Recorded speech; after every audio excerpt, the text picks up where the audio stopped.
Hello students, welcome to Illuminance. This is Aanchal Karan.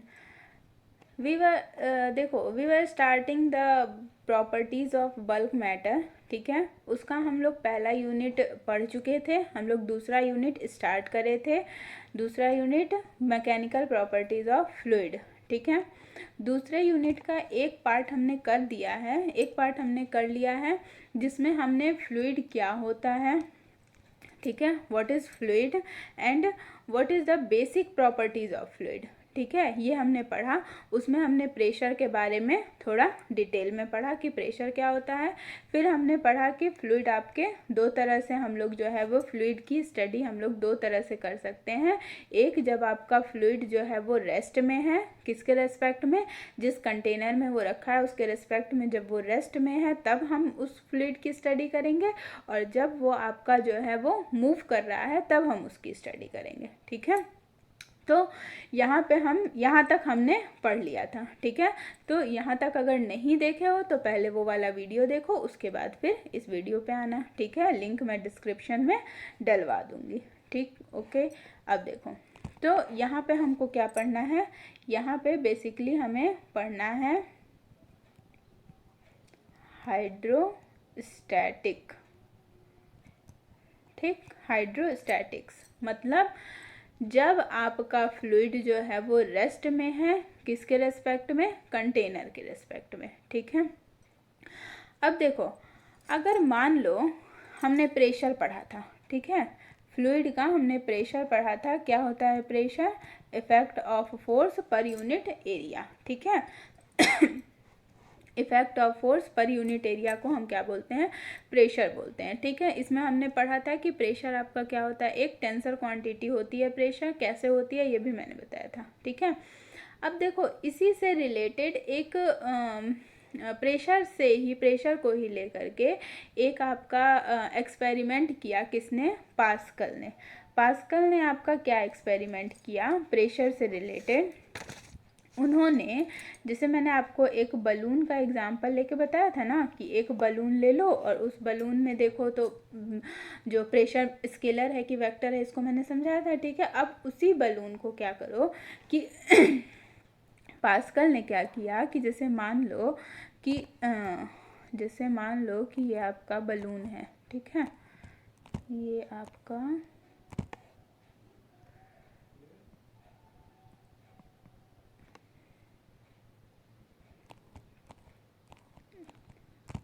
थोड़ा सा इसको हटा दिया जाए. ठीक है, ताकि अच्छे से देख लोगे. ये मान लो बलून है. ठीक है, अब इस बलून में हमने, पास्कल ने क्या करा, चार जगह जो है, मान लो कि हमने ये एक पंचर करा, ये एक पंचर करा. ठीक, फिर दूसरा हमने क्या करा, यहाँ पे एक, यहाँ पे पंक्चर कर दिया. ठीक, ये एक एरिया हो गया आपका, ये एक एरिया हो गया आपका. ठीक है, उसके बाद से फिर यहाँ पे पंक्चर करना मतलब समझते हो, नहीं समझते हो. पंक्चर करना मतलब कि होल कर दिया वहाँ से, ना तो जानते ही होगे. ठीक है, मान लो हमने ऐसे जो है वो चार जगह से कर दिया. ठीक है, अब इसमें जो है वो अंदर क्या है, एयर भरी हुई है. ठीक है, इसके अंदर एयर भरी है आपकी. मान लो कि यहाँ से एयर निकल रही है. ठीक, ये सब हमने क्या करा है, ये सब हमने होल कर दिया है. यहाँ पे ये होल है, ये होल है. ठीक है, ये होल है और यहाँ पे भी होल है. ठीक, तो मान लो यहाँ से F1 फोर्स से आपकी क्या हो रही है, F1 फोर्स से एयर निकल रही है और यहाँ पे एरिया A1 है. ठीक, तो यहाँ पे अगर हम प्रेशर P1 कैलकुलेट करेंगे तो P1 इज इक्वल टू क्या हो जाएगा, F1 अपॉन A1 हो जाएगा ना, F1 अपॉन A1. ठीक, उसी तरह से यहाँ पे आपकी F2 फोर्स से निकल रही है, इसका एरिया A2 है, तो अगर हम यहाँ पे P2 निकालते हैं तो क्या हो जाएगा, F2/A2 हो जाएगा। इसी तरह यहाँ पे F3 है और इसका एरिया A3 है, तो यहाँ पे P3 आपका क्या हो जाएगा, F3/A3। ठीक, इसी तरह से यहाँ पे F4 है और यहाँ पे A4 है, तो ये हो जाएगा आपका P4 = F4/A4। ठीक, इतनी बात समझ में आए। तो हमने अभी तक हमने क्या करा, अभी तक हमने एक बलून लिया, उस बलून में 4 जगह हमने क्या करा, 4 जगह हमने होल कर दिया। ठीक है, अब उस होल पे हमने ऐसे एक पाइप लगा दिया। अब इस होल से जो है वो अलग अलग प्रेशर से क्या हो रही है, गैस बाहर निकल रही है। तो पास्कल ने क्या बताया कि अगर हम इसकी ग्रेविटी को नेगलेक्ट कर देते हैं, अगर हम इसकी ग्रेविटी को नेगलेक्ट कर देते हैं तो ये जितना भी प्रेशर है, ठीक है, कहीं पे एरिया बड़ा है तो फोर्स जो है वो ज़्यादा निकल रहा है, एरिया बड़ा है, कहीं पे एरिया कम कर दे रहे हैं, कहीं पे एरिया को मतलब हर जगह का एरिया जो है वो अलग, कहीं पे फोर्स ज़्यादा निकल रहा है मतलब तेज़ी से निकल रहा है तो एरिया कम है, फोर्स ज़्यादा है तो एरिया कम है, एरिया ज़्यादा है तो फोर्स कम है। ठीक है, तो इस तरह से यहाँ से निकल रहा है। तो इसकी स्टडी पास्कल ने करी और पास्कल ने बताया कि जब भी ऐसा कोई सिचुएशन होता है, ठीक है, जब भी ऐसा कोई सिचुएशन हो रहा है कि ऐसा मतलब एक आपका बलून है उसमें गैस भरा है, तो इस तरह से जब निकल रही है तो यहाँ पे प्रेशर आपका हर जगह P1, अगली स्लाइड पे आ जाओ, ये आपका क्या बताया पास्कल ने कि P1 = P2 = P3 = P4। ठीक है, हर जगह जो है आपका प्रेशर सेम होगा। ठीक है, ये चीज़ आपका क्या बताया, पास्कल ने बताया कि प्रेशर आपका हर जगह क्या हो जाएगा, सेम हो जाएगा। ठीक है, इसको इस तरह से भी देख सकते हो कि मान लो कि एक यहाँ पे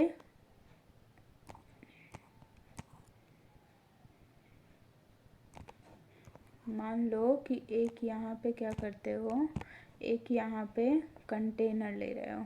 ठीक है, एक यहाँ पे कंटेनर ले रहे हो। ठीक, इस कंटेनर के अंदर एक कोई ऑब्जेक्ट रखो।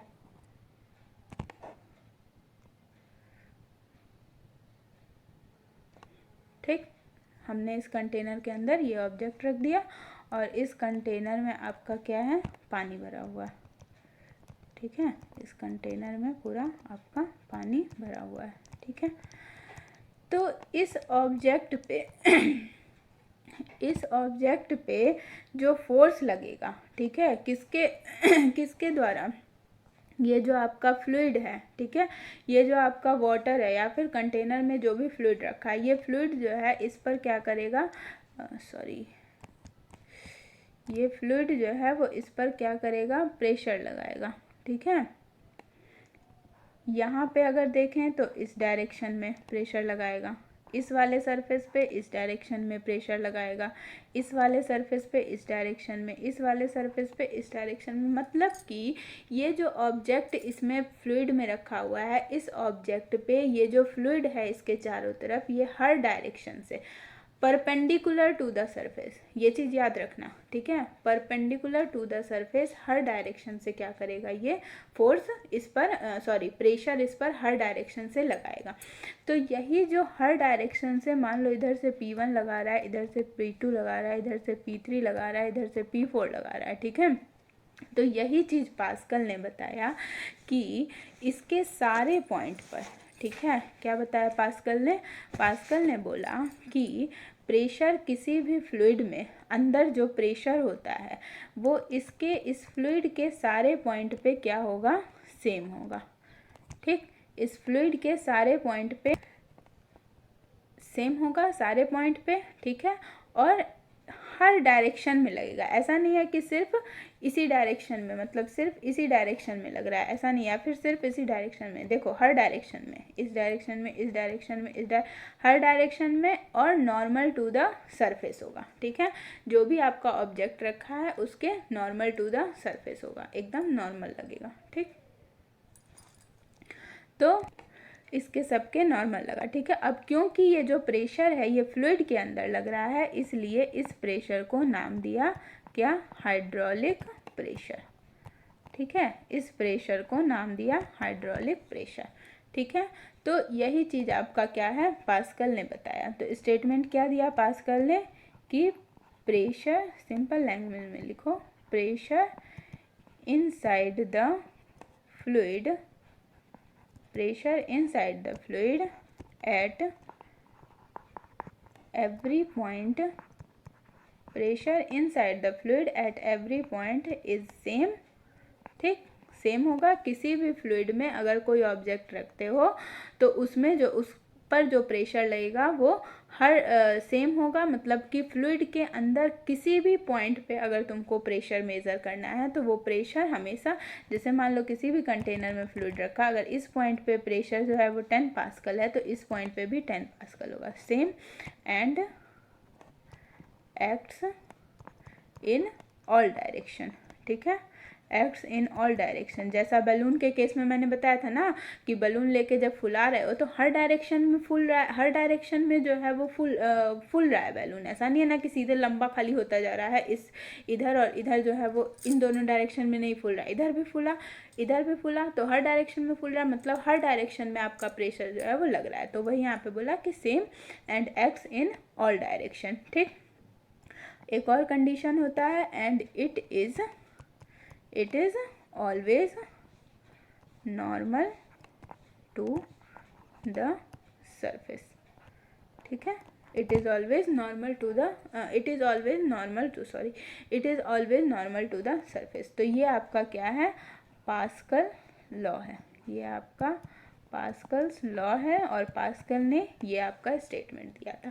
अब इसी पास्कल के यही जो पास्कल का लॉ है, ठीक है, बस इसमें एक चीज़ ध्यान में रखना, इसने क्या किया था, ग्रेविटी को नेग्लेक्ट किया था। ठीक, ग्रेविटी को नेग्लेक्ट किया था, ग्रेविटी नहीं लेके चला था।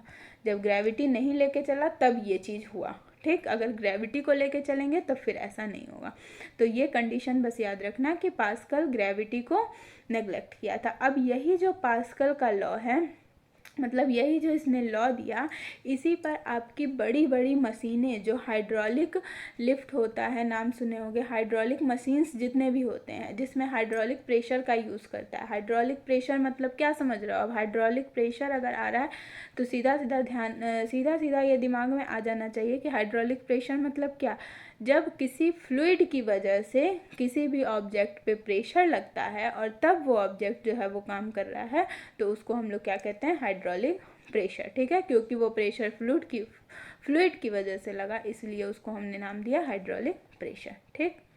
ठीक है, तो ये आपका हो गया पास्कल का लॉ। ठीक है, जैसे मान लो कि अगर सी है, ठीक है, सी में आप नीचे जा रहे हो, ठीक, नीचे जाते जा रहे हो, अगर बहुत नीचे चले गए तो आपके ऊपर जब जाते होगे ना नदी में या फिर कहीं पे भी वाटर में, तो आपको खुद ही लगता होगा कि मेरे ऊपर जो है वो कहीं से फोर्स लग रहा है, कोई चीज़ हमको जो है वो दबाने की कोशिश कर रहा है। ठीक है, कोई चीज़ हमको जो है वो दबाने की कोशिश कर रही है। ठीक, तो वही जो होता है आपका वो जो फ्लूइड होता है, जो वाटर है, वो आपके ऊपर प्रेशर लगा रहा है। ठीक है, वो आपके ऊपर प्रेशर लगा रहा है और आपको जो है वो हर तरफ से आपके ऊपर प्रेशर लगा रहा है। ठीक है, तो इसलिए आपको ऐसा फील होता है कि कोई चीज़ हमको जो है वो क्या कर रहा है, कोई चीज़ मुझे जो है वो दबाने की कोशिश कर रहा है, बहुत ज़ोर से कोई चीज़ मुझे दबा रहा है। ठीक, तो इसी पर आपके जितने भी हाइड्रोलिक मशीन्स होते हैं वो वर्क करते हैं। ठीक है, तो आगे हम पढ़ेंगे कि हाइड्रोलिक मशीन के बारे में। ठीक है, हाइड्रोलिक मशीन क्या होता है। तो ये आपका क्या हो गया, pascal law. This is all about pascal law. ठीक, तो क्योंकि ये पढ़े हो कि इसने क्या लिया था, कि इसने एक कंडीशन लिया था कि जब हमारा क्या होगा, क्या होगा, ग्रेविटी। जब हमारा ग्रेविटी नेगलेक्ट हम लेके चलते हैं, मतलब हम ग्रेविटी को नहीं कंसीडर करते हैं, तब हमारा ऐसा हो रहा है। ठीक है, तो अब जो है वो आपको क्या करना है कि प्रेशर का वेरिएशन देखना है, variation of pressure, variation of pressure inside the fluid। ठीक, फ्लूइड के अंदर वेरिएशन क्या होगा, विथ डेप्थ एंड हाइट। ठीक है, जब हम क्या करते हैं,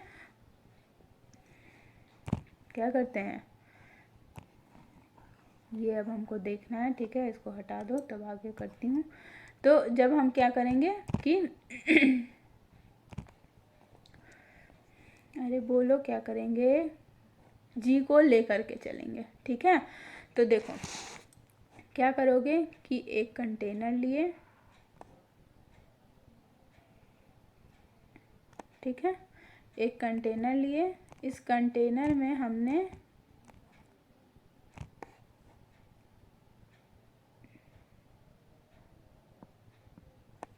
ये रखा ऑब्जेक्ट। ठीक, अब हमने इस कंटेनर में क्या करा,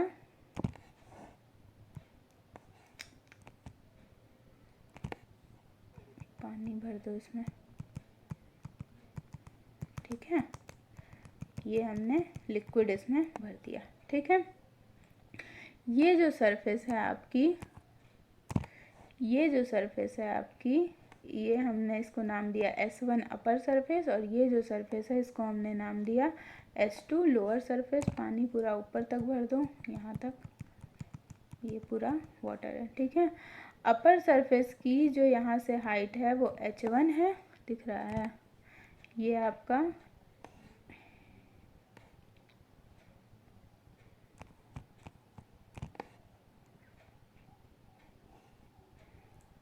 इसकी जो ये हाइट है ये H1 है। ठीक है, और वाटर के सरफेस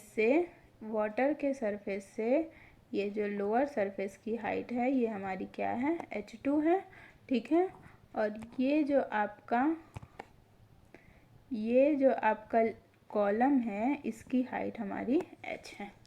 इतनी बात समझ में आई? थोड़ा सा गंदा हो गया डायग्राम, लेकिन देखो ये आपका क्या है, एक कंटेनर है, इसमें वाटर लिया, ये एक ऑब्जेक्ट दिया। ठीक है, ये इसका अपर सरफेस ऑब्जेक्ट का, ये इसका लोअर सरफेस है ऑब्जेक्ट का, upper surface S1 lower surface S2। ठीक, अपर सरफेस की यहाँ से हाइट जो है, अपर कॉलम के अपर सरफेस की, लिक्विड के अपर सरफेस से हाइट H1 है, कॉलम के बॉटम सरफेस की, लोअर सरफेस की, लिक्विड के सरफेस से हाइट क्या है, H2 है। ठीक है, इतनी बात समझ में आई? अब देखो, तो इस कॉलम पे अभी मैंने बताया ना कि जब भी कोई ऑब्जेक्ट लिक्विड में जाता है तो उस पर एक फोर्स लगता है, तो इस पर जो आपका फोर्स लगेगा वो क्या होगा, वो इसकी वेट की वजह से लगेगा। तो force is equal to mass into gravity. ठीक है, लगेगा ना, इसका मास इनटू ग्रेविटी, इसका जो वेट है वही ना लगेगा जी, यहाँ पे देखो वेट जो है वही ना लगेगा, mg। ठीक है, तो मास इनटू ग्रेविटी हो गया। ठीक, अब हम मास को क्या लिख सकते हैं, मास को हम लिख सकते हैं volume into density into gravity को g लिख देंगे। ठीक है, अब यहाँ पे आ जाओ, वॉल्यूम को क्या लिख सकते हो, एरिया इनटू हाइट, वॉल्यूम को लिख सकते हो area into height into density, मान लो रो है। ठीक है, और ये जी हो गया। ठीक, एरिया मान लो ए है इसका, लिक्विड कॉलम का, हाइट यहाँ पे क्या है, एच है, मान लो एच है। ठीक, लिक्विड कॉलम का हाइट एच है, और यहाँ पे रो है, और ये जी है। ठीक है, अगले पे आ जाओ, तो यहाँ से क्या हुआ आपका, फोर्स इज इक्वल टू क्या आ गया, A into H into rho into G. ठीक है, ये आया। अब यहाँ से F/A इज इक्वल टू क्या आ जाएगा, H ρg आया। और F/A force per unit area क्या होता है, फोर्स का एरिया से रेशियो, यही आपका क्या होता है, pressure. Pressure is equal to H ρg। तो ये आपका क्या हो गया, ये आपका प्रेशर हो गया। ये कौन सा प्रेशर हो गया, ये जो लिक्विड कॉलम लिए हो, सॉरी ये लिक्विड कॉलम कहाँ गया,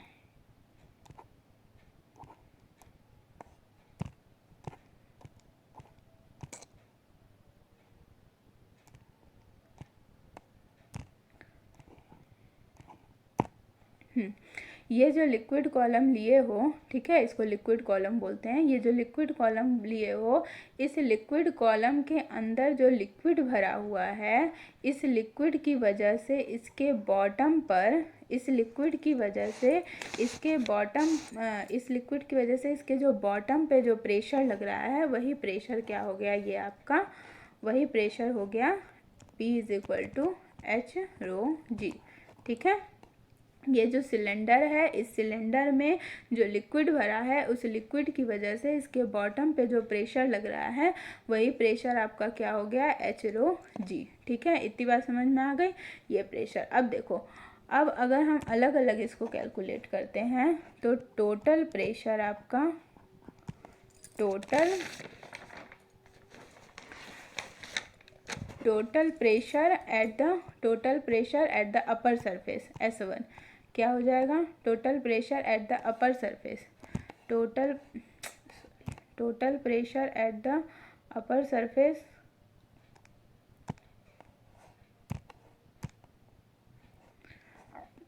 अपर सरफेस की हाइट क्या है, H1 है।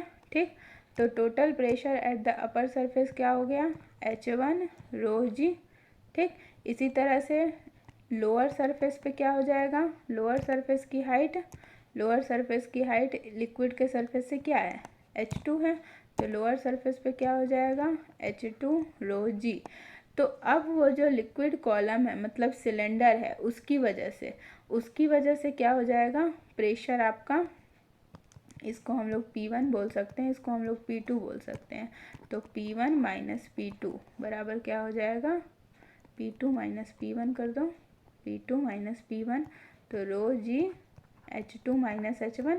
ठीक, H2 माइनस H1 क्या है, H2 माइनस H1 क्या है, H मतलब सिलेंडर का हाइट। ठीक है, H2 माइनस H1 सिलेंडर की हाइट, तो P2 माइनस P1 जिसको P बोल सकते हो, ठीक है, इज इक्वल टू क्या हो गया, H ρg। ठीक, तो प्रेशर आपका लिक्विड कॉलम की वजह से प्रेशर क्या हो गया, pressure due to liquid column P is equal to H ρg। ठीक, तो जब हम प्रेशर को नेग्लेक्ट नहीं कर रहे हैं, तो फिर प्रेशर क्या होता है कि प्रेशर की वैल्यू आपकी इतनी हो गई। ठीक है, वेरिएशन ऑफ प्रेशर। ठीक, इतनी बात समझ में आई। ठीक है, अब देखो, यहाँ से हमको ये पता चल रहा है, यहाँ से हम लोग क्या बता सकते हैं, यहाँ से हम लोग ये बता सकते हैं कि देखो, किसी भी लिक्विड के लिए या किसी भी फ्लूइड के लिए, लिक्विड बोलना गलत होगा, किसी भी फ्लूइड के लिए रो हमेशा कांस्टेंट होगा। ठीक है, किसी भी फ्लूइड के लिए रो हमेशा कांस्टेंट होगा। एक पर्टिकुलर फ्लूइड का रो जो है, मतलब रो क्या, डेंसिटी उसकी, एक पर्टिकुलर फ्लूइड की डेंसिटी एक पर्टिकुलर होती है। ठीक है, और जी भी कांस्टेंट होगा। तो प्रेशर जो है वो डिपेंड किस पर किया, हाइट पर किया। तो जैसे जैसे हाइट इंक्रीज होती जाएगी, वैसे वैसे प्रेशर जो है वो बढ़ता जाएगा। अब देखो, मैं क्या बोल रही थी पास्कल्स लॉ में, याद करो कि जैसे जैसे हम उसके नीचे जाते जाएंगे, किसके नीचे, किसी भी, चाहे सी हो गया या फिर रिवर हो गया, किसी में भी अगर हम जैसे जैसे नीचे जाते जाएंगे, हमारा क्या होता जाएगा, हाइट बढ़ता जा रहा है। तो जैसे जैसे हाइट हमारा बढ़ता जाएगा, वैसे वैसे प्रेशर बढ़ता जाता है। इसीलिए हमको ऐसा लगता है कि कोई हमको जो है वो चारों तरफ से क्या कर रहा है, कंप्रेस करने की कोशिश कर रहा है, दबा रहा है। ठीक है, तो वो कुछ और नहीं होता है, वो फ्लूइड का प्रेशर होता है। ठीक है, तो जैसे जैसे नीचे जाते जाओगे, वैसे वैसे प्रेशर आपका क्या होता जाएगा, बढ़ता चला जाएगा। ठीक है, ग्रेविटी की वजह से ये आपका प्रेशर होता है। ठीक है, इतनी बात समझ में आ गई। अब देखो, तो इसमें आपको जो है वो 2-3 टॉपिक्स और बचे हुए हैं, ठीक है। हाइड्रोस्टैटिक्स में 2-3 टॉपिक आपका और बचे हैं, जैसे एटमॉस्फेरिक प्रेशर क्या होता है, गेज प्रेशर क्या होता है, ठीक है। एटमॉस्फेरिक प्रेशर को जो मेज़र करेंगे बैरोमीटर से, वो क्या मतलब कैसे हम लोग जो है उसको मेज़र करेंगे, ठीक है। और एक बचा है आपका आर्किमिडीज प्रिंसिपल क्या होता है, ठीक है। बायोंसी फोर्स क्या होता है, ठीक। ये आपके कुछ टॉपिक्स बचे हैं, तो एक वीडियो और बनाऊंगी, मतलब एक वीडियो में आई थिंक जो है वो एक लेक्चर में आई थिंक जो है ये सब टॉपिक्स कवर हो जाएंगे, ठीक है। तो तब तक यहाँ तक आप लोग देखिए, इसको पढ़िए, और इस पर जो है वो डायरेक्ट इस पर न्यूमेरिकल पूछता है, ठीक है। तो अगर ये कॉन्सेप्ट समझ में आ गया है कि क्या है पास्कल लॉ और क्या हो रहा है वेरिएशन उसमें प्रेशर में, तो इसको जो है वो क्या करो, इसको एक बार देख लेना, जैसे ही वीडियो ख़त्म होता है एक बार जो है बस इसको बुक से अपने पढ़ लीजिएगा, ठीक है। और पास्कल लॉ का जो एप्लीकेशन है उसको मैं अलग से बता दूंगी, क्या है हाइड्रोलिक मशीन, ठीक है। हाइड्रोलिक मशीन के बारे में क्या होता है, कैसे काम करता है, इसको मैं अलग से बता देती हूँ, ठीक है। तो अभी तक के लिए अभी यहीं पे इसको क्या करते हैं, इस लेक्चर को ख़त्म करते हैं, ठीक है। इसको पूरा पढ़ना अच्छे से, प्रीवियस वीडियो देखना, इसको देखना, अच्छे से रिवाइज करना, ठीक है। फिर मिलते हैं कल, तब तक के लिए अपना ध्यान रखिएगा, अच्छे से पढ़ाई करिएगा, अच्छे से एग्ज़ाम देना, ठीक है। Okay, take care, bye bye.